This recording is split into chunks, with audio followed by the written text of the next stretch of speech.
Cancer, happy birthday. I hope you're having a wonderful month.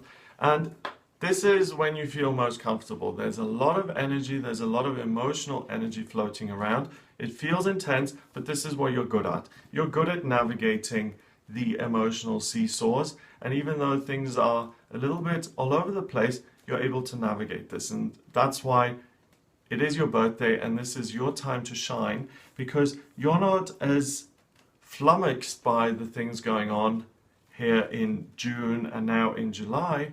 You are able to go with the flow and you're really able to navigate these kind of treacherous waters, okay?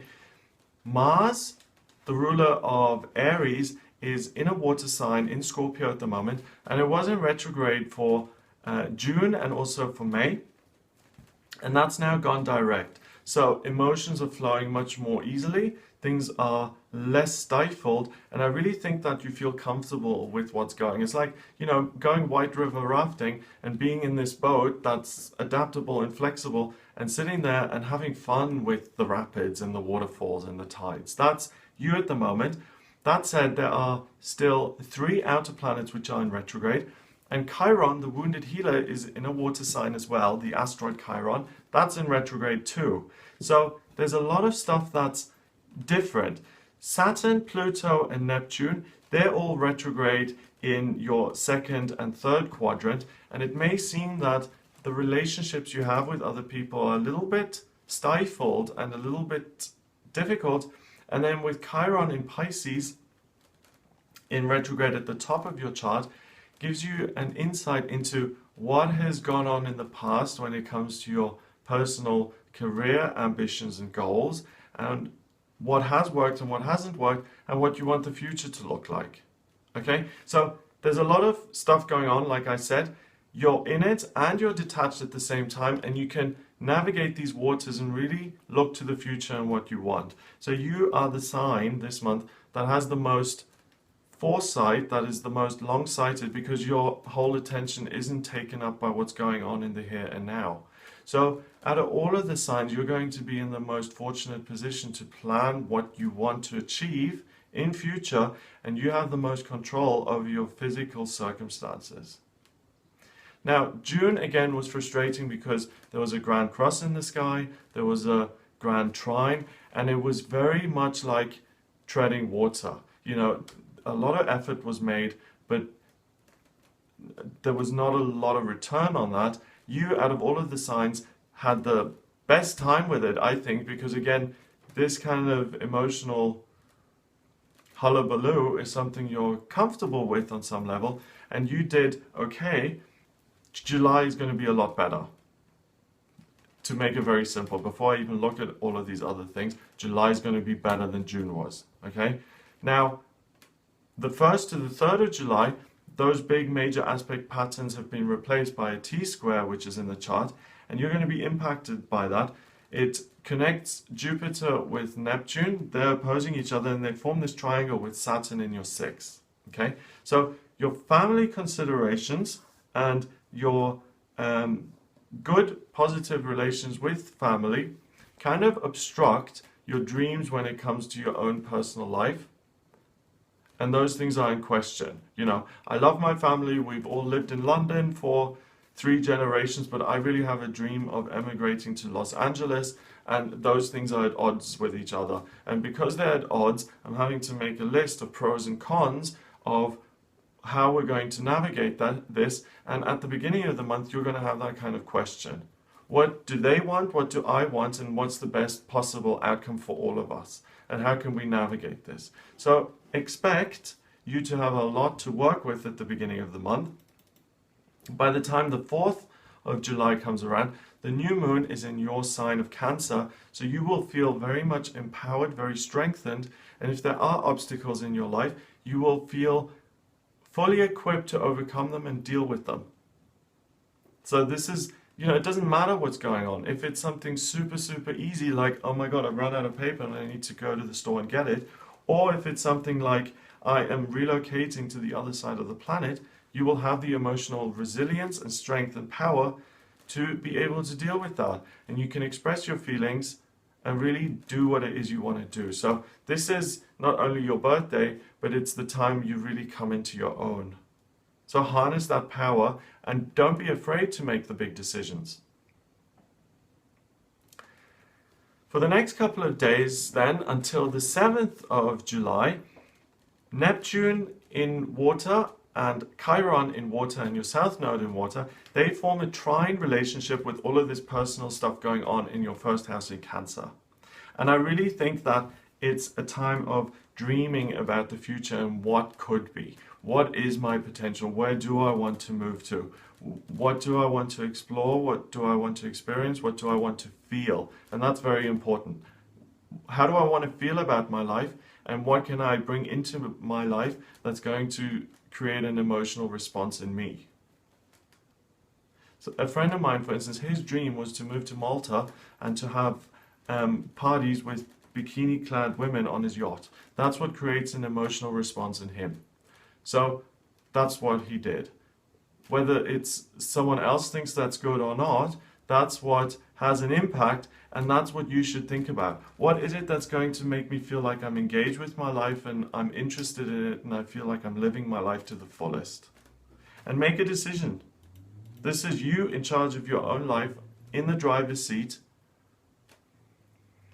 And in my experience, it's very good to get in the driver's seat and to move things forward, but to run it by the higher power first and to say, universe, God, spirits, angels, I really feel powerfully about this. Should we go ahead? And if you ask that question, you can't go wrong because you will get feedback that will help you. The moon is in Virgo on the 8th and the 9th, and it's in your third house of communication. And Virgo is about taking information and breaking it down, making sense of it, and getting a clear, good answer. Jupiter is good luck, the moon is what you feel like, and the 8th and 9th are the best days to go over your feelings, to combine them with practical considerations, and to decide. I feel I'm going to be happy in Los Angeles. I am now committing to the move, and I'm going to go over there. If you have to make a huge decision like that in your life, and it doesn't just have to be a move, it could be a relationship, it could be, I feel having children is going to make an impact on my experience, so therefore I will do it. 8th and 9th are the best time to feel strongly about what you want and to decide to do it. The moon is in Libra on the 10th of July and it opposes Chiron in Pisces in your 9th. And this is a day when your family, people in your life, will express their opinions, and you're very likely to see their side of things and to compromise. So again, if you've decided to move and now your mother says, oh my God, I'm never going to see you again, don't leave, it'll hurt my feelings, you're likely to say, oh my God, I can't leave her, I can't do that. There's real potential for other people to cause you to put the brakes on your own life, your own progress, and to make other people happy and to compromise your own hopes and dreams. Be very aware of that. As long as you're aware that the 10th is the day to look out for that kind of thing, you can work with it. On the 11th, the moon is still in Libra and it starts to form a T-square now with these big heavy planets. It forms a T-square with Pluto in your 7th and the moon and Mercury and Venus in your sign of Cancer in the 1st. So, you feel a real sense of ease. Other people are going to be obstructing you, or they will have opinions on your decisions, these big decisions that you've made, whether it's moving or going to college or whatever. And again, you're going to have the tendency to compromise your own dreams for the sake of other people's desires. Different people obviously live their lives differently, but if you constantly focus on what other people want for you, your life will become very small and it will become very insular. So let's use the moving example again, okay? I want to move to Iceland. None of my family do, but if you do it and you actually move, you will make new friends, you will have new people in your life who then want to keep you, who will want to keep you from moving again or moving back. So you've got to take that with a pinch of salt. No one in your life is going to want to lose you or will want you to make a mistake or feel like there's less of a connection, okay? It's very important to weigh things up. How much do I want this? How much am I willing to sacrifice for what I want? Just be aware that on the 10th and 11th, the other people's opinion, the voice of the others will be very loud and very clear, and you'll be very much affected by it. So if you do have to decide, don't do it around then. On the 12th, Venus moves into Leo. Venus is the planet of love and beauty. In Leo, she's at her most public, at her shiniest, at her most golden and glorious. That's in your second house. So again, I really think that the big change and the big focus that you've got is on the physical, on your position in life, in the world. And I think for you guys, Cancers, the home and where the home is going to be a big theme here in July. And you're going to see and ask yourself, where is the thing I love and where do I want to be? The moon conjuncts Black Moon Lilith on the 5th. And this is a great day for you in terms of your sex life, okay? It's not love and romance and fun. This is really lust and sex and passion, okay? This is the libido on fire, and there's a real smoldering heat that's going on. And because of all this change that's going on, it's almost giving you a sense of being fully alive and having access to every part of yourself. You know, it's like when you're around death, there's nothing like that to reaffirm your own life.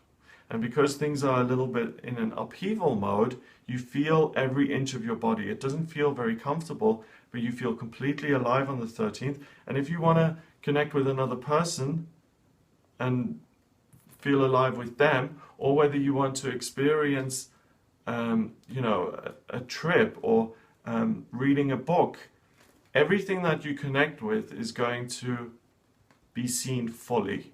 We walk around with the shades drawn a lot of our lives and we're not very conscious. You're going to be hyper conscious on the 13th.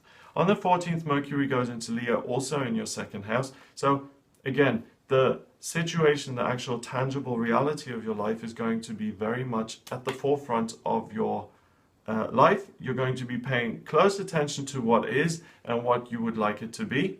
Don't be afraid of that. If you live in a town that you dislike, you're in a job that you don't like, you're single and you want to be in a relationship with no kids and you want to be a parent, there's a lot of work to do, but just because there's a lot of work to do, don't ignore it. See it for what it is. You can handle whatever comes your way and you have the strength to implement changes. So Cancers are powerful this month. That Mars direct, that Mars energy now that's freely flowing really affects you specifically because you've been kind of asleep in May and June and you've been kind of just getting on with things and going through the motions a little bit, and now it's like bam, you're alive again and it's time to really feel things and to make choices. There's been a connection between the Sun and Uranus which began on the 9th of July. It's a square and it gets very, very powerful on this day, and the Sun is in your sign, so you feel very much yourself. But with this connection with Uranus in your 10th, you're going to really be very obtuse and very bullheaded and very driven to do something that actually fits when it comes to your working life, okay? Again, in a tangible sense. So that's what this month is about. You asserting your own desires in all aspects of your life and putting in the legwork. From the 16th to the 18th of July, the moon has this little interlude, this little journey from Saturn to Pluto. And it moves over the descendant in your chart from the 6th house into the 7th. So the questioning about your day-to-day routine, what you're going to change, will be completed and will result in a decision to transform your life by the 18th. So even if it's something very small or trivial, you will have a change in your life in July, and it can be as small as I'm going to buy my groceries at Tesco's instead of Sainsbury's, or it could be huge. I'm going to get a divorce and look for my real love. It's massive. And for you, sometimes it has to be a cosmic shift to make a change because you are loyal to the end. And for you to make changes, it almost has to be like there's no other way. The full moon happens on the 19th of July, and that happens in the 7th.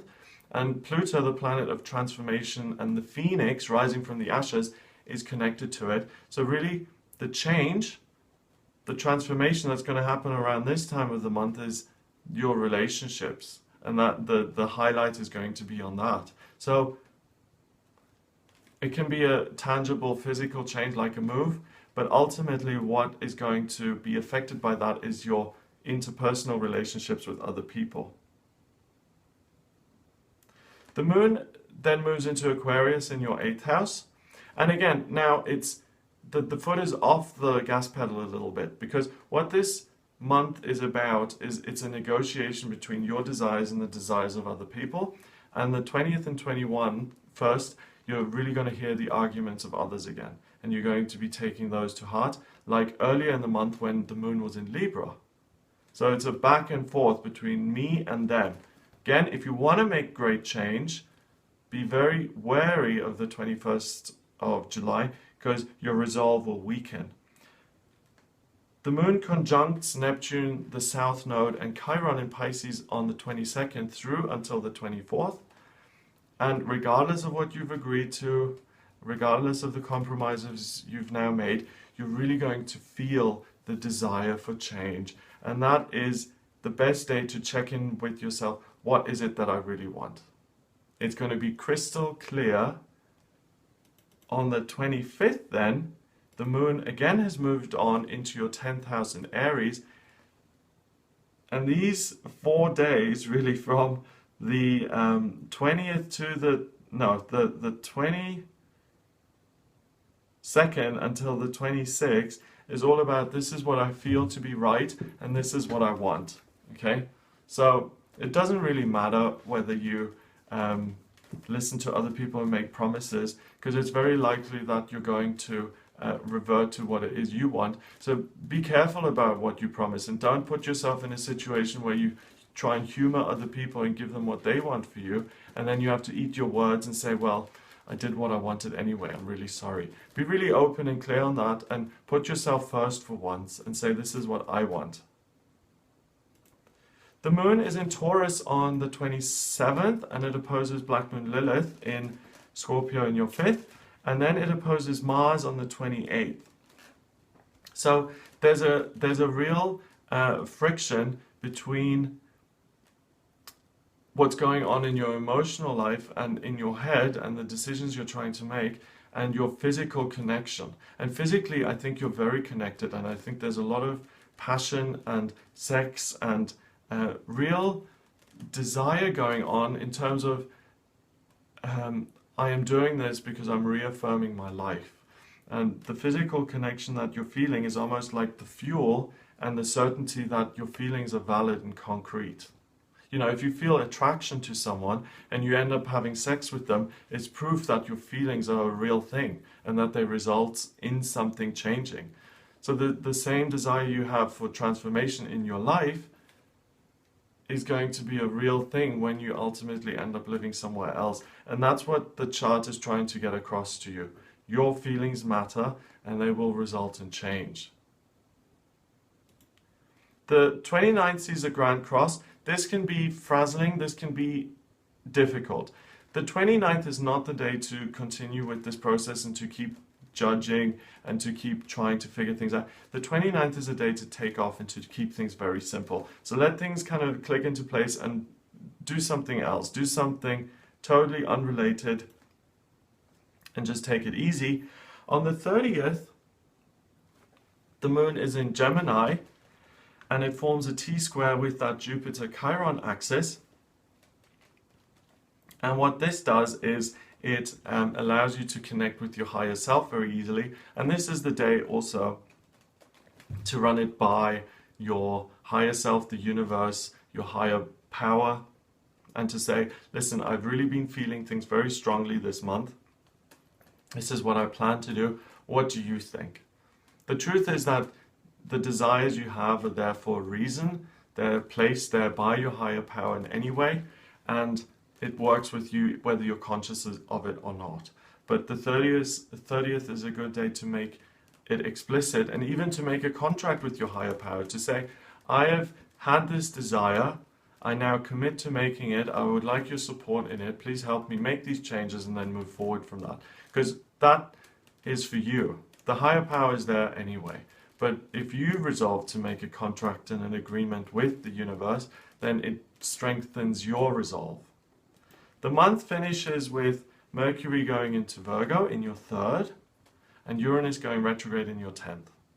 So the time for action is now kind of over. The time for managing the details now begins. You've made your decisions, and now it's about actually booking the plane tickets, about sorting out the luggage, about getting the movers in, about starting the legal proceedings, whatever it is. It's about the nitty-gritty technical paperwork stuff now, and things cool off a little bit, and you've decided. So whichever way, whether big or massive, there will be transformation in your life, dear Cancer, and it's changed for the better.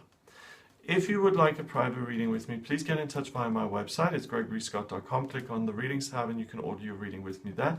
Please remember to subscribe, and I do live readings on Facebook, facebook.com/GregoryScott444.